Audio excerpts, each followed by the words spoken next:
When y'all negotiate acceptance and inclusivity to straight at the expense of trans women, it make my job harder because then they believe that the T in the LGBTQ community stands for all. So now I gotta be the weird straight trying to talk about the humanity of trans women when this other gay told it makes Y and Z.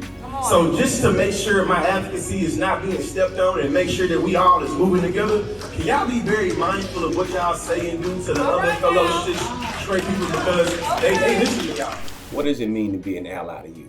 Politically, socially, economically, what does it mean to be an ally? What does it mean to be an ally versus being an accomplice? We're gonna give y'all some official definitions of what it means to be an ally versus an accomplice in this video, definitely. An ally is someone who says, I'm here for you. Accomplice is someone who says, I'm here with you. My message is that we gotta be more intersectional in how we think about Black people and how we think about how we stand up for Black people. I had the honor of being awarded the Ally Award from the Speak Out USA organization. Shout out to Gilead and all of the Black gay men particularly that run this organization, man. It was an honor to have my work to be acknowledged. I never thought that. I know when I'm talking about trans homonegativity or heteronormativity or homophobia to one of the homies, I know that it's more likely for another cisgender straight man to listen to me, more likely than it is for them to listen to somebody of the LGBTQIA plus community. For me, being an ally is really being able to be very intersectional and intentional about how I understand Black people are positioned throughout this country and throughout the world, while being very purposeful in how I try to be an advocate, how I try to be an ally, how I try to be an accomplice, and recognizing that I sometimes become those things differently. An ally will be there after you've been bloodied. An accomplice is there getting bloodied with you. An ally is a person or a group that provides support and assistance to a marginalized group. Allies often show up when it's convenient and rarely take risks. For example, an ally might attend pride parades and celebrate the community.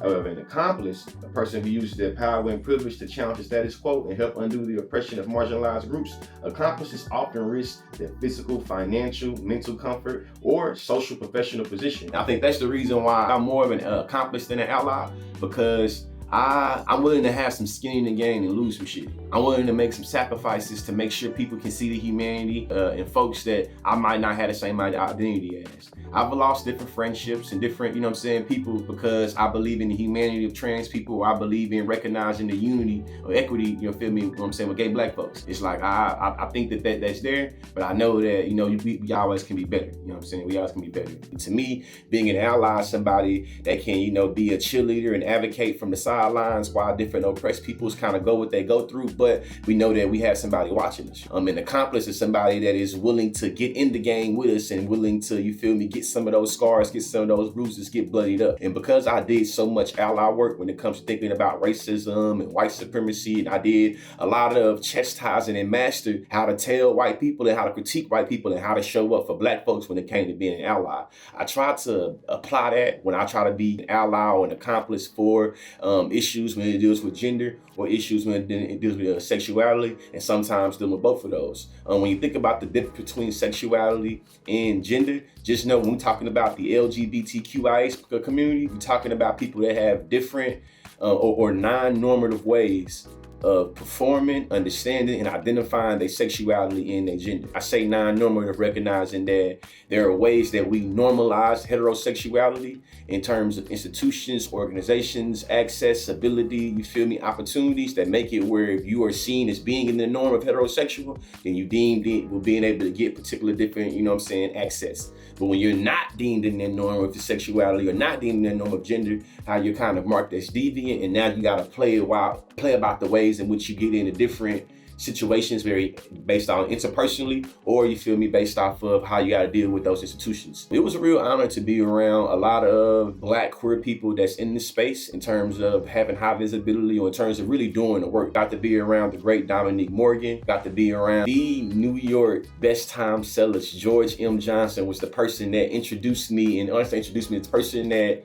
gave me my award. What they said to me, and I say they because they are non-gender conforming, they fluid. What they said about me was very uplifting, and right now I'm in the process of doing a book, man. It's been real hard doing this book. This fly keep on coming in here and bothering me, but it's been a tumultuous process in getting this book done, and just seeing them and just knowing how much they value me and my work, but also how much they value me as an intellectual, really encouraged me to go on and get done with this book, man. And then I finally got to meet T.S. Madison, man. T.S. Madison is somebody I've been in contact with for, I feel like, the past like 2 or 3 years. You know what I'm saying? Maybe about 3 years. And she was one of the first people to give me an opportunity to be a creative and be an intellectual that made me feel like maybe I could do this full time. You know what I'm saying? I don't go too much into the details, you know what I'm saying, what sisters able to do for me and what she put me on. But just know the way I try to be very intentional in having meaningful conversations and relationships with Black people that are trans, Black people that are gay, Black people that are lesbian, Black folks that's intersex, you know what I'm saying? Like, really, it's priceless. Not only in how much it gives me value, but also, you feel me, how much, you know what I'm saying, it gives different people the value of being seen and being felt and being heard. And being at the Speak Out USA, you know what I'm saying, the I Am Award show, and just really being able to be a minority, you know what I'm saying? Like, being one of the only, like, you know, straight cis people there, it was, or being in the minority, I should say, it was very humbling. And just to hear how so many people value how I stand up for what I think is moral and what I think is ethical. My message is that we gotta be more intersectional in how we think about Black people and how we think about how we stand up for Black people, and recognize right now, not only during this election time, but after the election time, there's a lot of ways that people are being seduced by white supremacy. And there are a lot of ways that people are aligning with white supremacy under the guise of hating Black people in the LGBT community. And I feel like it's something that we should be very vigilant about. Being intersectional, I know that there are a lot of non-trans and non-straight people, or non-trans, non-cis people, I should say. And cis just means you identify with the gender that you was assigned at birth. That's all it means. You feel me? It don't mean you a sissy. It don't mean somebody, you know what I'm saying, giving you a slur. It's just a specific way of talking about the way in which you come to perform gender and understand gender. And what I recognize is that there are a lot of people that gain capital or they get their end to being able to be cool with different folks by talking shit about trans people. And that's something that I know from me talking to different people that are gay, or the people that's straight, and they quote what gay folks say about trans people. It'd be transphobic or it'd be trans homo negative, and it'd be like, nah, that ain't what it was. So when I gave my acceptance speech, you feel me, giving thanks was something I wanted to do, but also, you know what I'm saying, getting that moment to really, you know, I feel like try to amplify my advocacy and amplify, you feel me, the humanity of people that I think are, you know what I'm saying, in some instances the most marginalized. Yeah, that was a speech, man. Here it is right here. Super privileged and honored to be here tonight.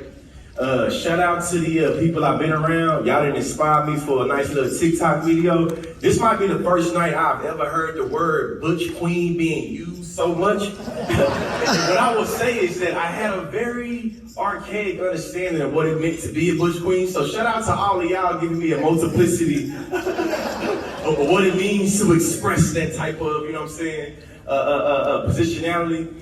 And being real, I never thought that just being a country kid from Bryan, Texas, and speaking about the humanity of Black folks, you feel me, that sex differently and believe differently would bring me to this position. I'm extremely grateful.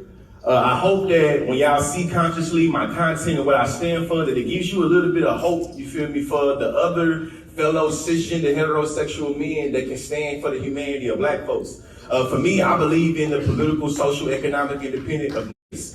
You know what I'm saying? I say that very intentionally because I know that a lot of times some of us get lost in the sauce for respectability politics, but I hope that when I come and I stand, you feel me, it gives y'all a little sense of not only hope, but a little bit of encouragement to see that there are other people in the community that also can understand the experiences of people that is marginalized and people that, you know what I'm saying, get lost in the sauce. Because it's on my heart, you know what I'm saying, I was talking to my sister T.S. Madison over there. I want to give her a big shout out because I know she don't know, but at a time in my career where I was, when she was able to acknowledge what I was doing, she really gave me and my wife and my kids a lot of encouragement that we needed at the time, man. As I look and see all the beautiful people here, it's on my heart to say this, man, to my other men here, to the men's. There are a lot of cisgender straight people that listen to a lot of gay Black men, and I feel like I won't be real if I didn't say this right now. When y'all negotiate acceptance and inclusivity to straight niggas at the expense of trans women, it make my job harder because then they believe that the T and the LGBTQ community stands for all. So now I gotta be the weird straight trying to talk about the humanity of trans women when this other gay told him X, Y, and Z. So just to make sure my advocacy is not being stepped on and make sure that we all is moving together, can y'all be very mindful of what y'all say and do to the other fellow straight people because they listen to y'all. So when y'all be very transactional with our trans brothers and sisters in here, they take that shit and they run with it. You feel me? So just keep that in mind. And then again, I just hope that the way that I move, the way I'm able to relate gives y'all a little bit of hope that y'all know that it's some of us straight cisgender people that really thinks about the various ways that our people is excluded. Education is elevation. Thank y'all so much, man. And shout out to my loving wife. I appreciate you, ladies. T.S. Madison and I, after the show, was able to kick it and hang out. You know what I'm saying? I was able to hang out. And we had some very thought-provoking conversations that y'all might be able to see one day on, you feel me, on T.S. Madison's show when she finally had me on there. You know what I'm saying? But we definitely talked about it. I ain't gonna share too much with y'all, but just know there is a conversation about love, acceptance, intimacy, and inclusivity that involves, you feel me, Black trans people and non-Black trans people. I think it's a conversation that we're not ready to have yet, maybe, but that needs to be had. Research of a Me Search hat's available on the website, theconsciously.com. I put that in the description. Let me know what y'all think about these vlogs, man. I'm still trying to perfect it and wrapping my head around how you kind of do a vlog, man. Education is elevation. Really give thanks, and I appreciate everybody that, you know, shares my work, that comments on the work, that appreciates the work, and I even appreciate the haters too. You know what I'm saying? Everybody has their place. You feel me?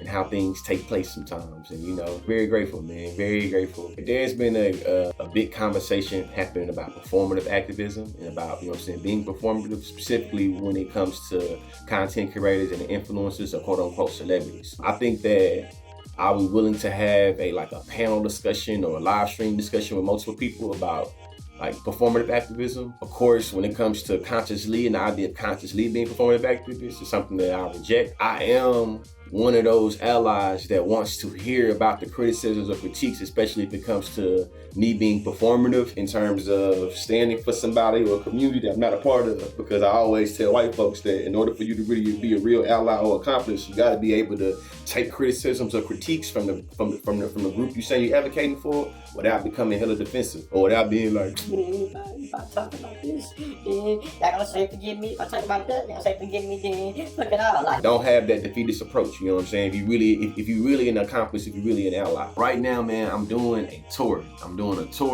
You feel me? Called The Unlikely Thruple, that I think is a part of me being an ally and being an accomplice. I've teamed up with, you feel me, HBTN, Jada Gentleman, Hope Giselle, and we're having a 3-city tour that's, you know what I'm saying, completely free.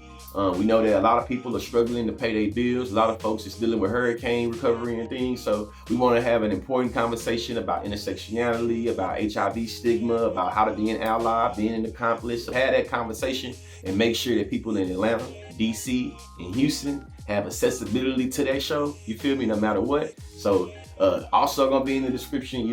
I had a link to each one of the shows, man. Please, only if you in these cities, you feel me, can actually attend there physically, do you need the RSVP, because the seats are very limited. I also be streaming this, man, The Unlikely Thruple, and really trying to have those crucial conversations. A lot of people that will listen to me might not listen to a Black trans woman, or might not listen to a gay Black man. So hopefully me being in conversation with them will be able to bring more people in, and we can get people to think differently about shit they've been thinking about their whole entire life, especially when it comes to gender, sexuality, Black experience, man. Education is elevation, theconsciously.com. If you're looking for any type of way to book me, whether you want to get it for a show, whether you do it for a workshop, facilitation, a panel, you know what I'm saying, or you want to get some consultation on, you know, professional development, diversity, equity, inclusion, or even something about social media, theconsciously.com is where you go. Let me know in the comment section what some more topics y'all want me to talk about. I'll holler at y'all.